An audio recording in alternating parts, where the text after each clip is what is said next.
ಯೋऽन्तಃ ಪ್ರವಿಶ್ಯ ಮಮ ವಾಚಮಿಮಾಂ ಪ್ರಸುಪ್ತಾಂ ಸಂಜೀವಯತ್ಯಖಿಲಶಕ್ತಿಧರಸ್ವಧಾಮ್ನ ಅನ್ಯಾಂಶಾಸ್ತಚರಣಶ್ರವಣತ್ವಗಾದೀನ್ ಪ್ರಾಣಾನ್ನಮೋ ಭಗವತೆ ಪುರುಷಾಯ ತುಭ್ಯಂ.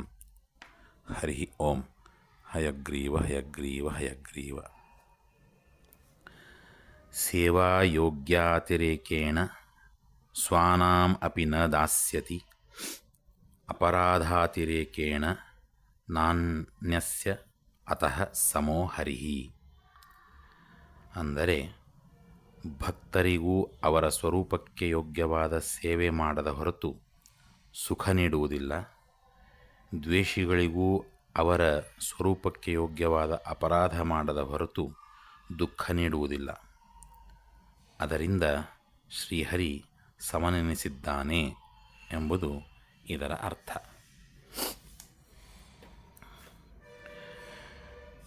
ವಿಷ್ಣು ಸಹಸ್ರನಾಮದಲ್ಲಿ ಸಮಾತ್ಮ ಸಂಹಿತಃ ಸಮಃ ಎಂಬುದಾಗಿ ಭಗವಂತನ ಹೆಸರು ಸಮ ಎಂಬುದಾಗಿ ಇದೆ ಎಂಬುದನ್ನು ನಾವು ಕಾಣ್ತೇವೆ. ಯಾಕೆ ಭಗವಂತನಿಗೆ ಸಮ ಅಂತಾರೆ?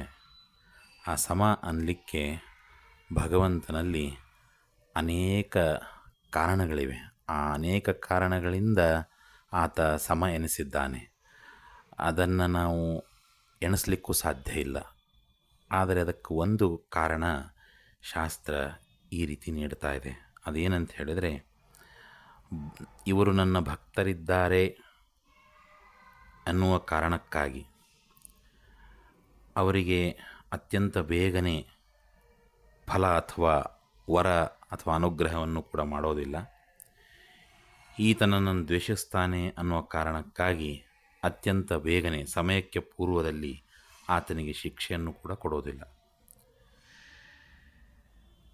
ಮಹಾಭಾರತದಲ್ಲಿ ಪಾಂಡವರು ಮತ್ತು ಕೌರವರನ್ನು ತೆಗೆದುಕೊಂಡಾಗ ಪಾಂಡವರು ಭಗವಂತನ ಭಕ್ತರು ಮತ್ತು ಅಷ್ಟೇ ಅಲ್ಲ, ಸಂಬಂಧಿಕರು ಕೂಡ. ಹೀಗಿದ್ದರೂ ಅವರಿಗೆ ಸಮಯಕ್ಕೆ ಪೂರ್ವದಲ್ಲಿ ಏನೇನು ಒದಗಬೇಕಾಗಿತ್ತೋ ಎಲ್ಲ ಸುಖವನ್ನು ಭಗವಂತ ಮನಸ್ಸು ಮಾಡಿದರೆ ಕೊಡಬಹುದಾಗಿತ್ತು. ಆದರೆ ಕೊಡಲಿಲ್ಲ. ಅನೇಕ ಕಷ್ಟಗಳನ್ನು ಅನುಭವಿಸಿ ಆಮೇಲೆ ಆ ಎಲ್ಲ ಕಷ್ಟ ಅನುಭವದ ಸಮಯ ಮುಗಿದ ನಂತರವೇ, ಅವರ ಸ್ವರೂಪಕ್ಕೆ ಯೋಗ್ಯವಾದಂತಹ ಸಾಧನೆ ಮುಗಿದ ನಂತರವೇ ಅವರ ಭಕ್ತಿಯನ್ನು ಕಂಡು ಮೆಚ್ಚಿ ಅವರಿಗೆ ಸುಖವನ್ನು ಒದಗಿಸ್ತಾನೆ, ಅವರಿಗೆ ಅನುಗ್ರಹಿಸ್ತಾನೆ.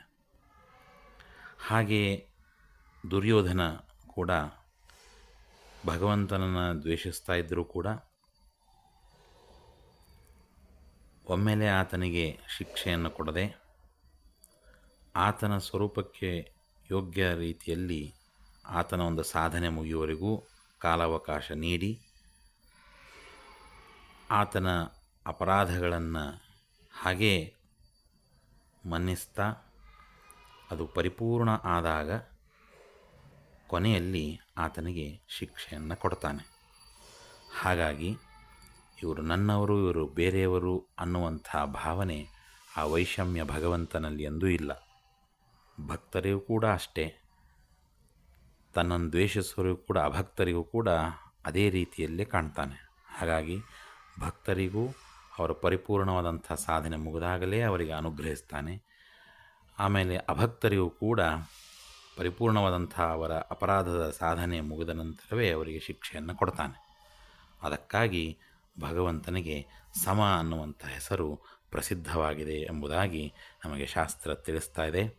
ಹಾಗಾಗಿ ಭಗವಂತ ನಮಗೆ ಯಾಕೋ ಇನ್ನೂ ಅನುಗ್ರಹಿಸಿಲ್ಲ. ಆದರೆ ಅದೇ ನಮ್ಮ ಅಕ್ಕಪಕ್ಕದ ಮನೆಯವರು ಏನೂ ಭಗವಂತನನ್ನು ಉಪಾಸನೆ ಮಾಡೋದಿಲ್ಲ, ಆದರೆ ಅವರನ್ನು ಸುಖವಾಗಿಟ್ಟಿದ್ದಾನೆ, ನಮ್ಮನ್ನು ಮಾತ್ರ ಈ ರೀತಿ ಹಿಂಸಿಸ್ತಾನೆ, ನಮಗಿಂಥ ಕಷ್ಟಗಳನ್ನು ಕೊಡ್ತಾ ಇದ್ದಾನೆ ಅನ್ನುವಂಥ ಅನೇಕ ಭಾವನೆಗಳು ಜೀವನದಲ್ಲಿ ಬರೋದು ಸಹಜ. ಆದರೆ ಆ ರೀತಿ ತಪ್ಪು ಕಲ್ಪನೆಯನ್ನು ಭಗವಂತನ ಬಗ್ಗೆ ಎಂದೂ ಮಾಡಬಾರ್ದು. ಅದೊಂದು ದೊಡ್ಡ ಅಪರಾಧ. ಹಾಗಾಗಿ ಭಕ್ತರು ಯಾವತ್ತೂ ಭಗವಂತನ ನಿಷ್ಠೆಯಿಂದ ಆತನ ಸೇವೆ ಮಾಡ್ತಾ ಹೋದರೆ ಆತ ಸಮ ಅನ್ನಿಸ್ಕೊಂಡದ್ದಕ್ಕೆ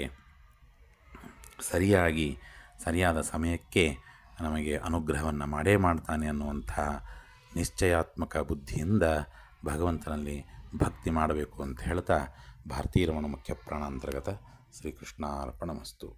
ನಮಸ್ಕಾರ.